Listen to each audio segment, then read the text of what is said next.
Finding love and loving yourself as a dark-skinned woman can be so challenging in this day and age. We live in a world where we don't see ourselves a lot, and it can be so challenging, especially for younger girls coming up. So in this video, I want to unpack why we are dealing with these challenges and how you can actually overcome them. So firstly, it's a no-brainer that we are not truly represented when it comes to the media. I mean, if you put social media aside and how it's got so much variety of people on the platforms, there we can at least say there is some form of representation. But that put aside and us just solely focusing on traditional media, we aren't really represented a lot. So this can be so hard as a young girl where you're watching TV and you're seeing women who look lighter than you always being seen as more attractive, and then women who look like you as the problematic ones, the ones who are aggressive, the ones who are always angry, who always have attitude. We know those stories. So I feel like social media has truly overcome those challenges we're dealing with. However, it still stands that traditional media does not represent us. And because of such issues, and also living in a society that still prioritizes the looks of Caucasian people and European beauty standards, it's so hard to find ourselves attractive when we are reminded on a constant basis just how unattractive we are. I mean, I don't really want to delve too much into that in this video because I mean the world tells us every day how we are not attractive. So enough of that. I want to focus on how we can overcome it and what you can do right now to make sure that you have a better experience. Firstly, change your outlook. I realized this like a bit too late in my opinion, that I'm the one in control. I control who it is that I see, what content I consume, especially now when we have social media.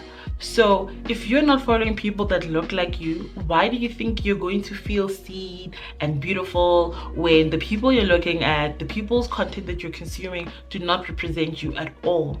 So I'm not saying now you need to unfollow people who are less melanated than you. What I'm saying is you need to follow more people alongside those people that do look like you. And this really instills in you that you are beautiful, you are worthy, because on a daily basis you see someone like you who is doing amazing things in life. And there's so many amazing black, dark or melanated content creators on the internet that I enjoy so much. Like these ladies for me are just killing it. And there's some gents as well. I'm not gonna lie, I don't really follow a lot of men on social media, so in terms of that, I'm not even picky when it comes to how melanated someone is. I just follow a man usually because of, I don't even know, do I follow men like that? I don't think I follow men like that, but I probably do. But oh, I follow Michael B. Jordan. Oh yes, Michael B. Jordan, I do. But anyways, following people that look like you can truly help you in just enjoying a better experience on social media. This also goes for when you consume traditional media or you're streaming content.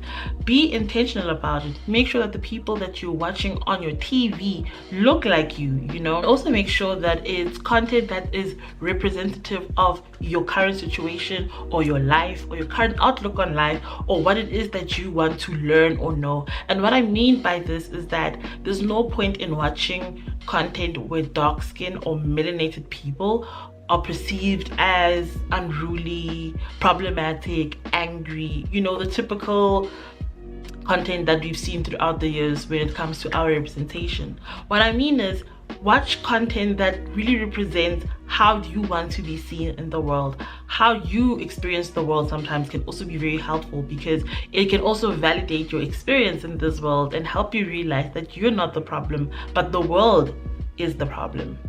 And also look into the people around you. A lot of us are friends with people who are colorist and we can't even be honest with ourselves. How are they colorist?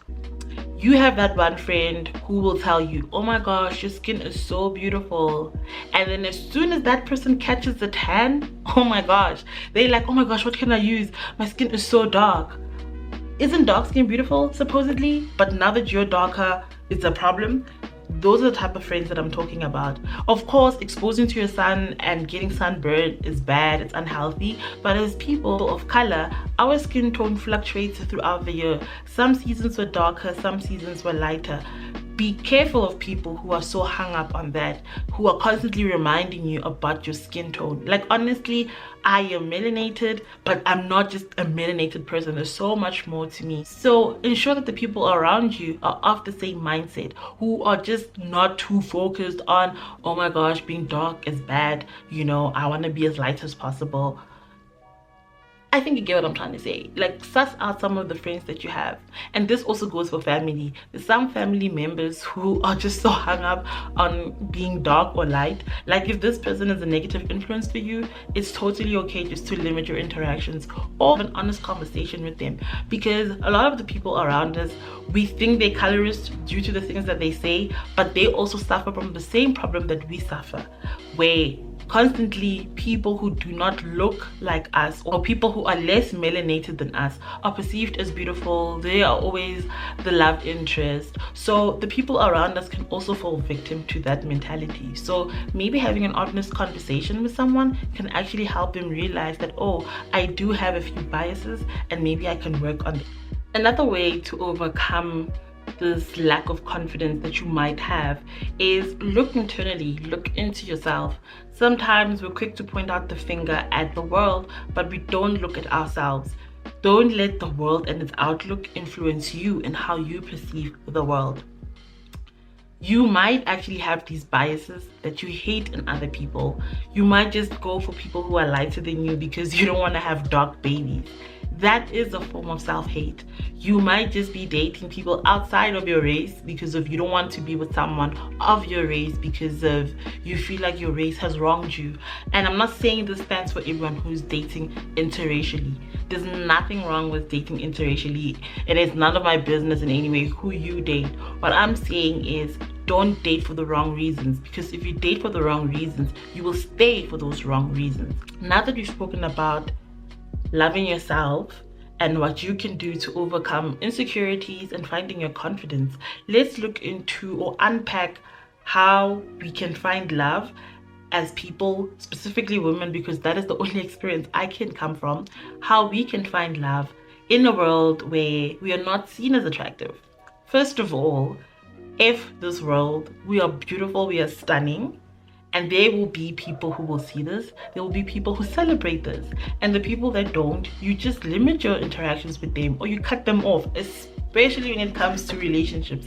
If you're with a guy and the guy is constantly telling you how dark you are or how people who are lighter are more beautiful, what are you even doing? Like, what are you even doing with that person? Cut them off. But of course, when it comes to that, you also have to be careful, because if people can have biases, pick them up or notice them and change their ways. So be cognizant of that some of us used to be colorists, and as we're moving throughout life, we're realizing that we had a very, very European influenced outlook on life, and now as we're unlearning those things, we are coming to terms with how we've hurt people in our past. So also be cognizant of that again and just show people grace. But if you feel like someone never changed their mentality, they've always been colorist, why are you hanging around them? Like, why are you even entertained? And I also realize this, that sometimes you just need to broaden your horizon, broaden your options, and be more open-minded. Going for the same type of person who keeps hurting you over and over is not gonna help you at all. If you feel like bad boys keep hurting you, then maybe start looking into dating good guys, if there is such. But look into them. Look if I can date someone like that. So many people in Africa, like, come on. If you feel like one person has wronged you, they cannot speak or represent everyone else. Not all of us were raised by the same people or raised in the same environment. Our outlook on life is definitely different. Another thing that I've realized when it comes to navigating the world as a dark-skinned woman is our obsession at times with color, because sometimes we can be so fixated on color, it's all that we see. And I hope I can encourage you guys that learn to see people beyond how melanated they are. And what I'm specifically referring to is equating beauty with being lighter. Sometimes we just see people who are lighter and we automatically think, oh my gosh, this person is more attractive than me or more beautiful than me. Attraction and beauty is not linear. It's not on one end, here are all the pretty people, and on another end, it's here are the ugly people. Ugliness is so subjective, honestly. And it's the same literally with appearances, that people have different preferences. People have different ideologies when it comes to beauty. Find people that see beauty the same way that you see it. There's no point in hanging around colorist people and then expecting them to just accept you. You know, you're not gonna change people. You're just gonna hurt yourself. Find your tribe, find your people. These are people who will accept you, and it's not just in terms of a relationship, but also friendship.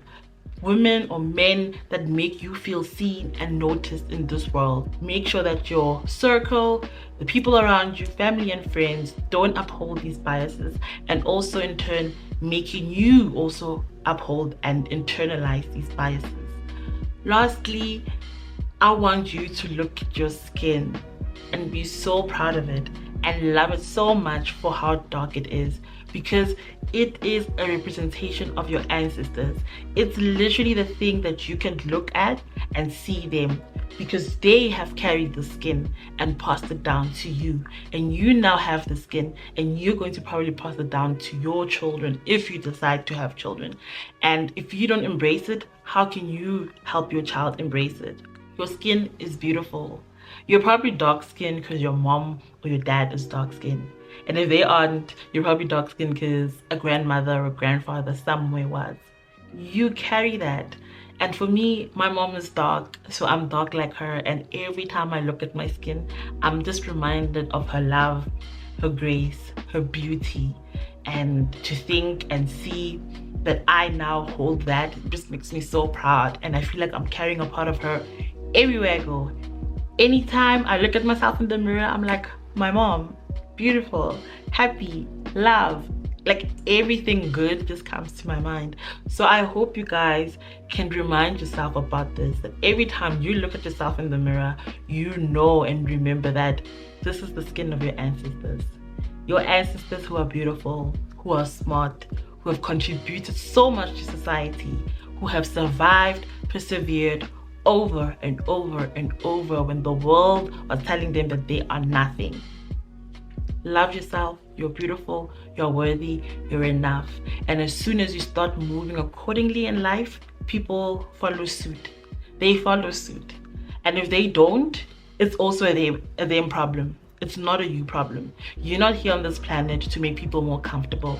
You're not here to try and change people's minds about certain ideas that they have. You are here to live out your best life, enjoy life, have an amazing experience, and that's the only thing you're responsible for. So I leave you with this. Love yourself, because your skin has been kissed by the sun. Your skin is beautiful and so worthy of love. It protects you, it nourishes you, and you need to give it back the same energy. You need to nourish it and take care of it, because it is worthy, because you're worthy.